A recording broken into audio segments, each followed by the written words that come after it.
தந்தை, மகன், தூய ஆவியாரின் பெயராலே ஆமென். இயேசு கிறிஸ்துவின் அன்புமிக்க சகோதர சகோதரிகளை அனைவருக்கும் கிறிஸ்து இயேசுவின் அன்பு கனத்த வணக்கத்தை தெரிவித்துக் கொள்கின்றேன்.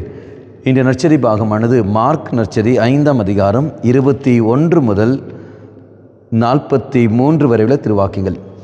குறிப்பாக 36வது வாக்கியம். அவர்கள் சொன்னது இயேசுவின் காதில் விழுந்ததும் அவர் தொழுகை கூட தலைவரிடம், அஞ்சாதீர், நம்பிக்கையை மட்டும் விடாதீர் என்று கூறினார்.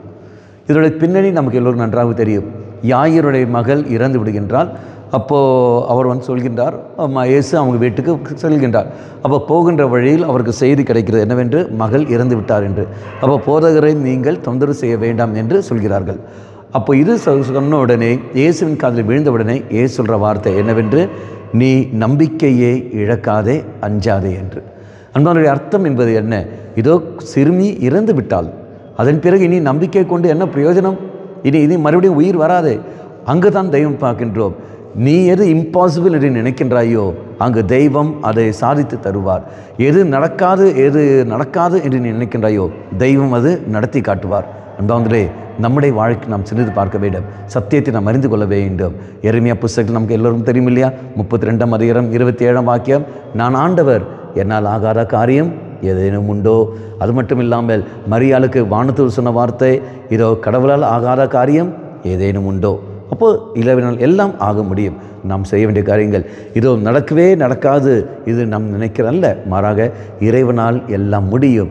இதா என் குடும்பத்தை ஒப்புக் கொடுக்கின்றேன்.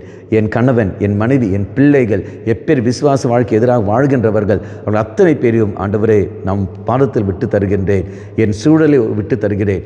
இதோ நன்மை மட்டுமே செய்கிற நீர், நீ மட்டும்தான் செய்வீர், நீ செய்து கொண்டு தான் இருப்பீர். எனக்கு ஒருபோதும் நீ கெடுதல் செய்யவே மாட்டீர்.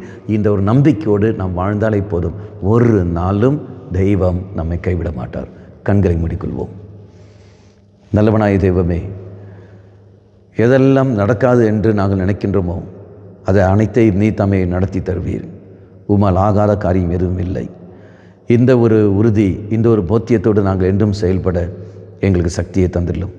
அம்மா மாதாவே, தெய்வ மாதாவே, எங்கள் மாதாவே, என் அன்னையே, விசேஷமாக எங்களுக்காக பரிந்து பேசும். ஆமேன்.